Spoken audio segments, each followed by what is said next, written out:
Welcome back to The Person Everyone Needs. I am Webb Hoggard, and we're going to continue talking about my friend Jonathan, but also I'm using excerpts from a book that I'm putting together and hoping to publish very soon. So if it sounds like I'm reading it, it is a little bit that way. It's kind of like the beginnings of an audiobook. So today we're picking up on God is for you. I am a hunter. I enjoy getting up early and sitting in a tree stand, seeing my breath and listening to silence. Well, I appreciate it now. There were dozens of mornings I rolled unhappily out of bed at 5 a.m. because my dad was going.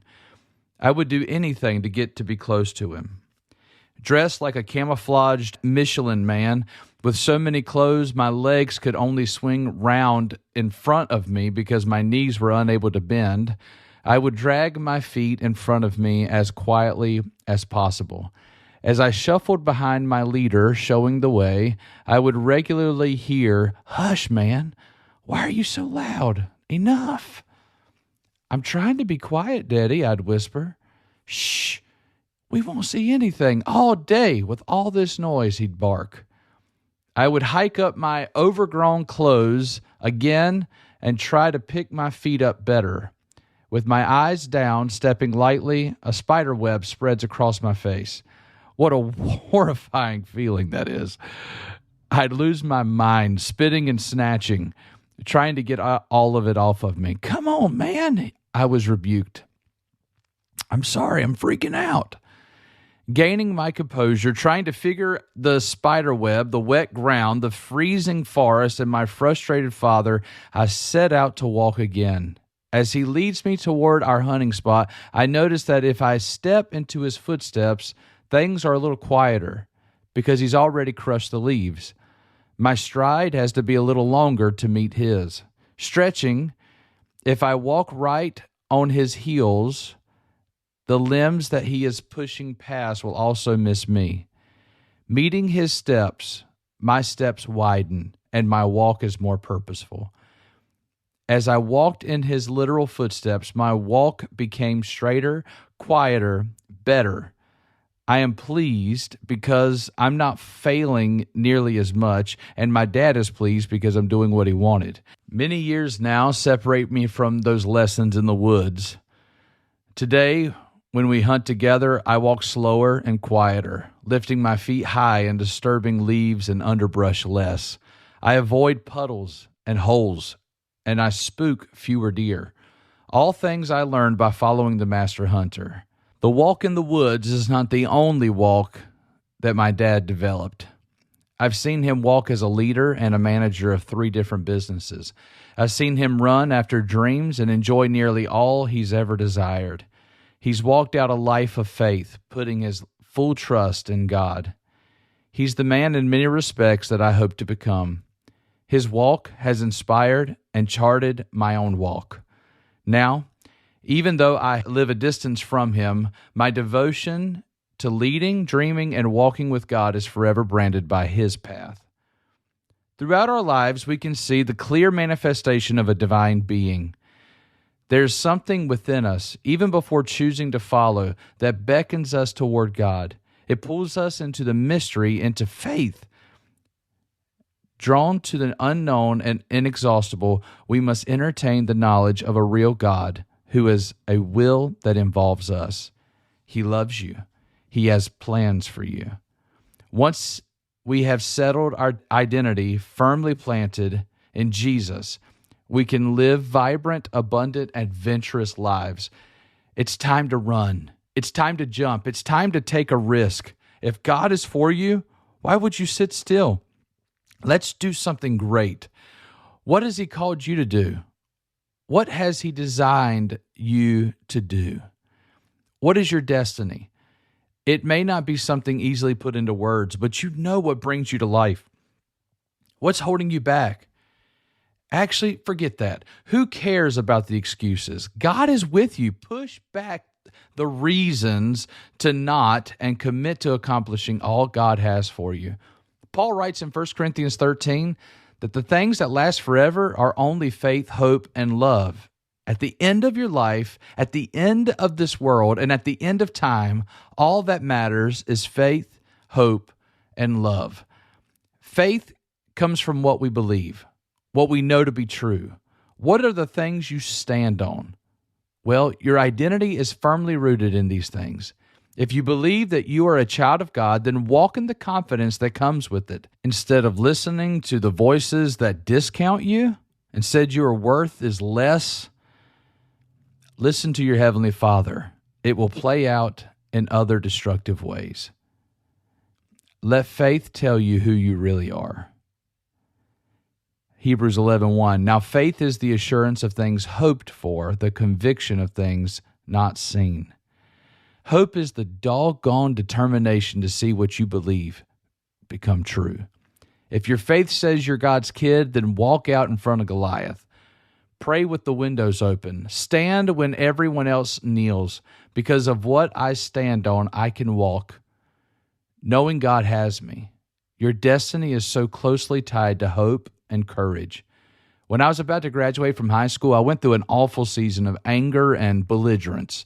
I told off my mother. I had imaginary fights daily with my dad. I discovered myself standing at the edge of my adult life filled with anger and really mostly fear.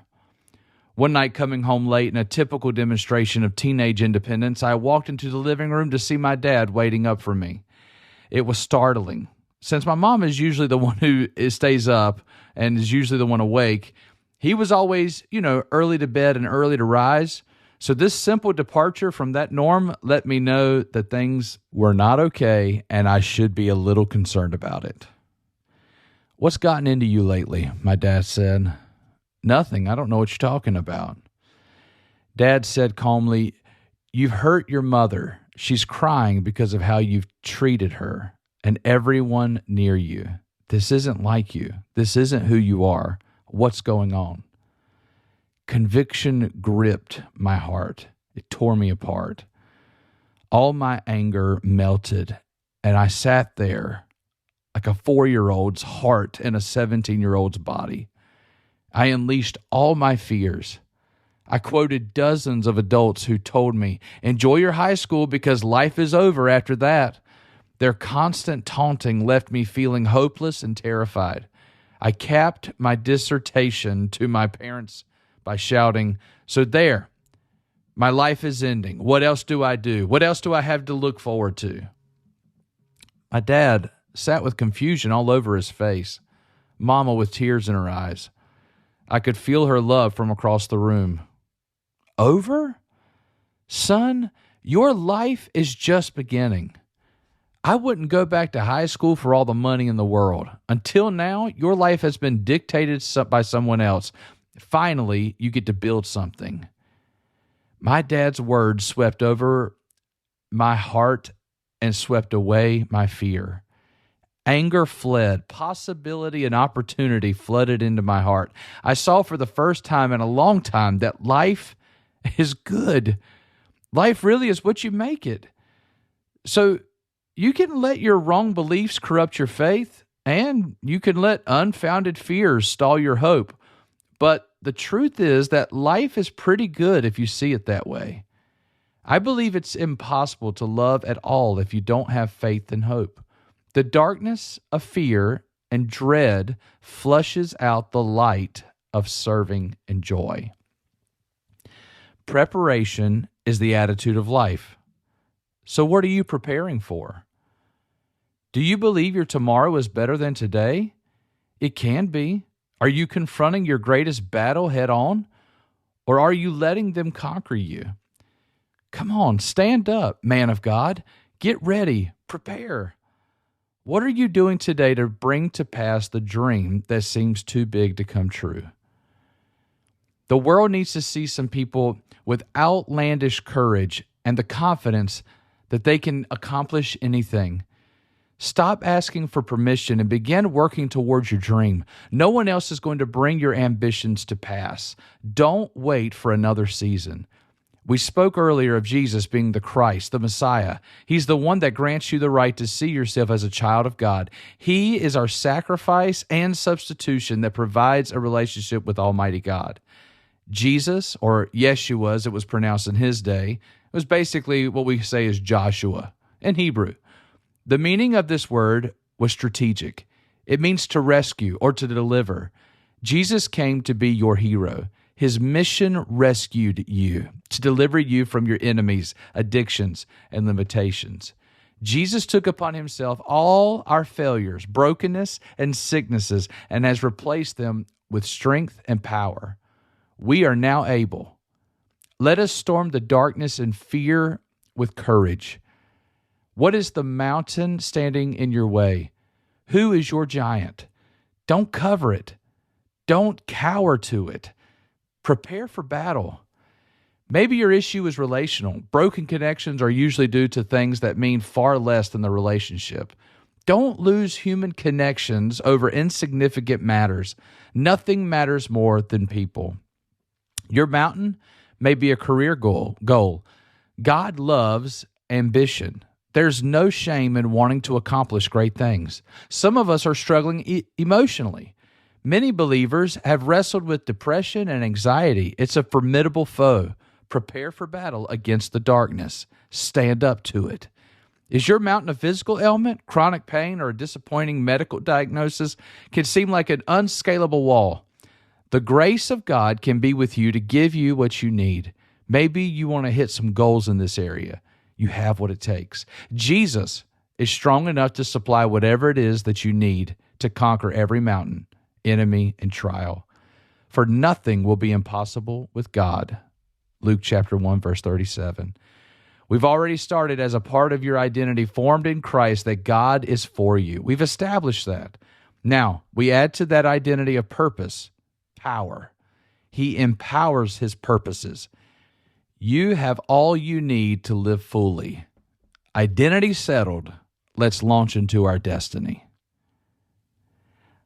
I hope you've enjoyed this little excerpt of the book that's coming out soon. And I look forward to continuing to read with you and encourage you. Just a reminder that what we're working on is to be reminded that there's 3 parts of our life that we've got to figure out. Number 1, our identity. Who does God say that we are? Number 2, our destiny. Why are we alive? And number 3, our legacy. Who are we going to leave it to? Because the person who figures these things out, that's the person that everyone needs.